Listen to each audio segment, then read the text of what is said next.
నమస్తే అండి, welcome to our channel. మనతో ఈరోజు సీనియర్ జర్నలిస్ట్ వడ్లమాని కనకదుర్గ గారు ఉన్నారు. మేడం నమస్తే. నమస్తే అండి. మేడం, గత కొన్ని రోజుల నుంచి చూస్తున్నాం జోగి రమేష్ గారి కుటుంబ వ్యవహారం అనేది వాళ్ళ ఇంటి నుంచి కాకుండా ఇప్పుడు రోడ్డు ఎక్కేసింది. అయితే ఇప్పుడు ఈ మధ్య ఇంకా ఎక్కువైంది, అంటే కేసు కొత్త ట్విస్ట్లు అంటారు కదా. సో అలా ఇప్పుడు ఏంటంటే జోగి రమేష్ వాళ్ళ కొడుకు ఏం చెప్తున్నాడంటే, నాకు బలవంతంగా మీరు పెళ్లి చేశారు, నేను వద్దని చెప్పాను అని చెప్పేసి ఈయన తండ్రి మీదకి వెళ్తున్నారు. ఓ పక్కన వాళ్ళ కోడలు చూసుకుంటేనేమో వాళ్ళ అత్తగారు కారు పెట్టమన్నాను, బంగారం పెట్టమన్నాను అని ఆవిడ ఆడియో లీక్లు ఇలా ఒక్కొక్కటి బయటకు వస్తుంటే అసలు ఇందులో తప్పు ఎవరిదంటారు? మెయిన్గా తప్పు తల్లి తండ్రిది ఫస్ట్. అంటే జోగి రమేష్ భార్య శకుంతలది. ఎందుకంటే ఇందాక ఇంకొక వీడియో కూడా చూశాను, మీరు చూసారు లేదు తెలీదు, అది లేటెస్ట్ ఏమో నాకు ఐడియా లేదు.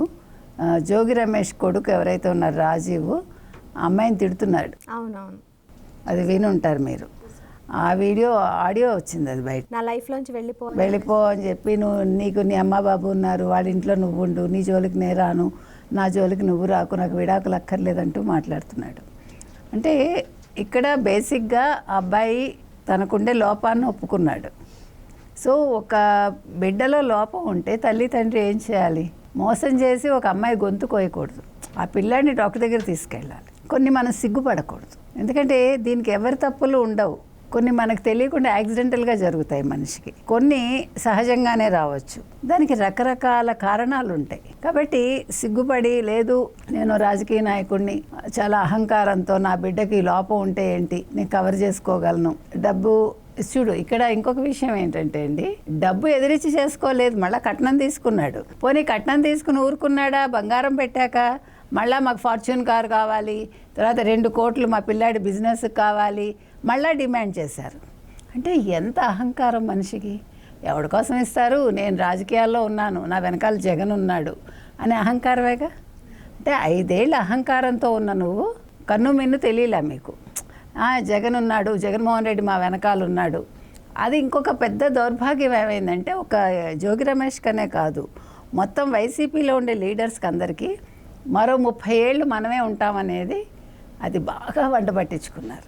దీన్ని ఎవరు ఎక్స్పెక్టెడ్ దట్ మనం ఇలా ఓడిపోతామని, 11 సీట్లకే పరిమితం అవుతామని కల్లో కూడా అనుకోవాలి. సో అక్కడ అహంకారం మొత్తం తలకెక్కింది. ఇంకొకటి ఏం జరిగిందంటే, ఇప్పుడు ఇంత జరిగాక కూడా, కూటమి వచ్చాక కూడా, మీకు మొలకల చెరువు ఇన్సిడెంట్ గుర్తుంది కదా, మద్యం కాయించి దాన్ని మళ్ళీ కూటమి మీద వేయడానికి ప్రయత్నించాడు కదా, అప్పుడు చంద్రబాబు నాయుడు ఇంటి మీదకి వెళ్ళాడు కదా ఈయన.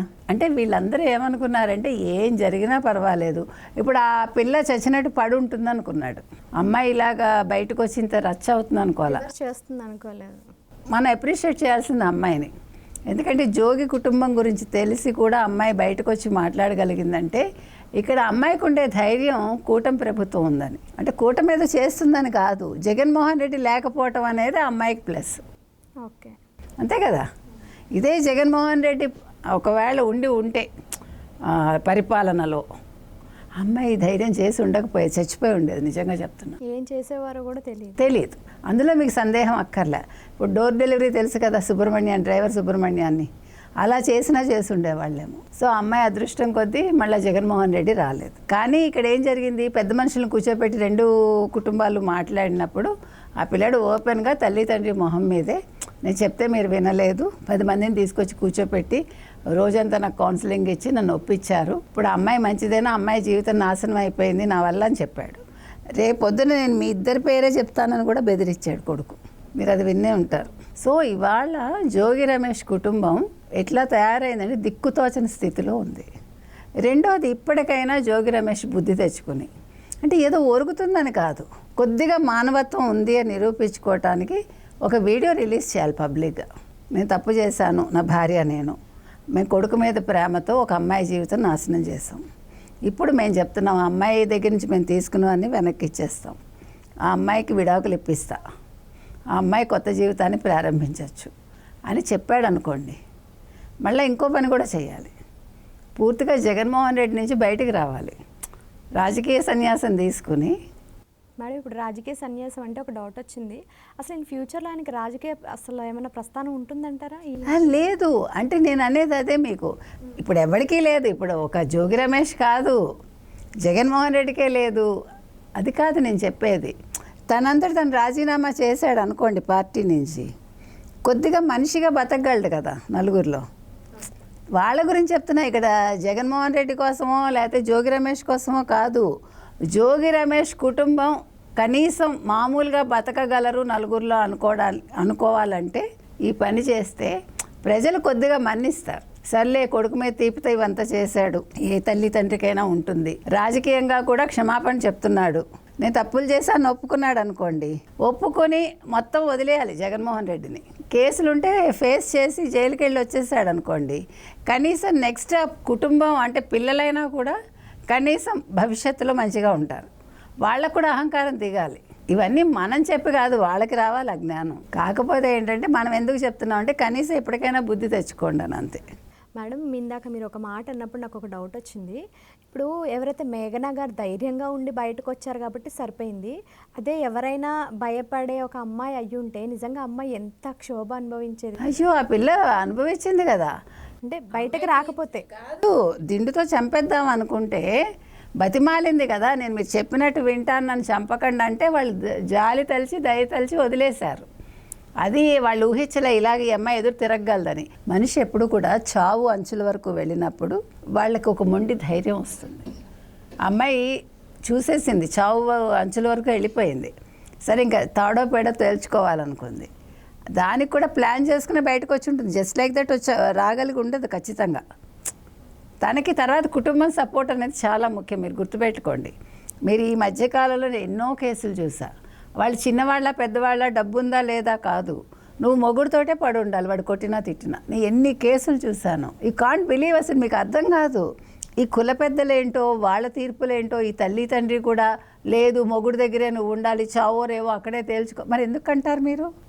మీరు పిల్లలకి భరోసా ఇవ్వనప్పుడు, పిల్లలు మీ దగ్గరికి వచ్చి ఉండలేనప్పుడు మీరు అసలు పిల్లల్ని కనకండి.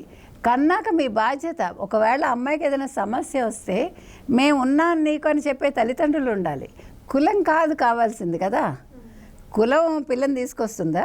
కులం కూడు పెట్టదుగా. ఇది చాలా చోట్ల జరుగుతోందండి. ఇక్కడ ఈ అమ్మాయికి తల్లిదండ్రి సపోర్ట్ దొరికింది, అది పెద్ద విషయం. అది కొన్ని కులాల్లో మీకు రానివ్వరు ఇంటికి ఆడపిల్లని వెనక్కి. నేను తెలంగాణలో చాలా ఎక్కువ చూసాను, మీరేం అనుకోకండి ఇట్లా చెప్తున్నాను. ఏంటండి మీరు తెలంగాణ అని అంటున్నారా? నేను అంటల్లా, అక్కడ జరుగుతున్నది చెప్తున్నా. ఇవన్నీ మారాలి. ఊరికే రాజకీయ నాయకులు లోకదంపుడు ఉపన్యాసాలు ఇవ్వడాలు, సంక్షేమ పథకాలు ఇవ్వడాలు కాదు. కొన్ని కట్టుబాట్లను మీరు నివారించండి. కొన్ని కులాల్లో ఉండే కొన్నింటిని మీరు అవి మార్చాలి. ఎడ్యుకేషన్ ఇంత ఇస్తున్నా కూడా మార్చడం లేదంటే ప్రభుత్వ బాధ్యత కూడా ఉంటుంది. కాబట్టి ఇక్కడ ఈ అమ్మాయికి తల్లిదండ్రి సపోర్ట్ దొరకడం ఒక ప్లస్ పాయింట్.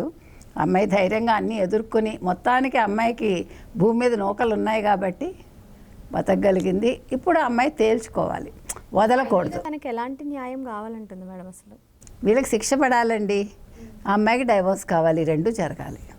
ఓకే, ఇప్పుడు ఆయన డివోర్స్ ఇవ్వనని చెప్తున్నారా?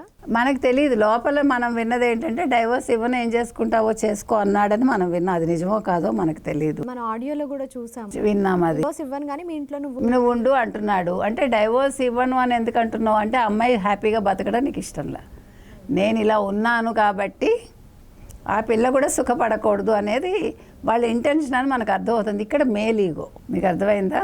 నేను కింద పడ్డా నాదే పై చేయి, నాలో లోపం ఉన్నా నువ్వు సుఖపడకూడదు ఒక ఆడపిల్లగా. ఇదే ఆడపిల్ల లోపం ఉంటే ఈ పాటికి ఏం చేసి ఉండేవాళ్ళండి? Just imagine. సో ఇంకా మనం పితృస్వామ్య వ్యవస్థలోనే ఉంటున్నాం. మనం ఇంత చదువుకుని ఇంత బయటకు వచ్చి ఇంత ఉద్యోగాలు చేసి ఇన్ని సంపాదించుకున్నా కూడా ఇంటికి వెళ్ళాక మనం మళ్ళా ఆ సంసారం అనే జంజాటంలో ఉంటాము, మళ్ళీ మనమే పనిచేస్తాం. అవునా? This is life. Thank you madam. Thank you.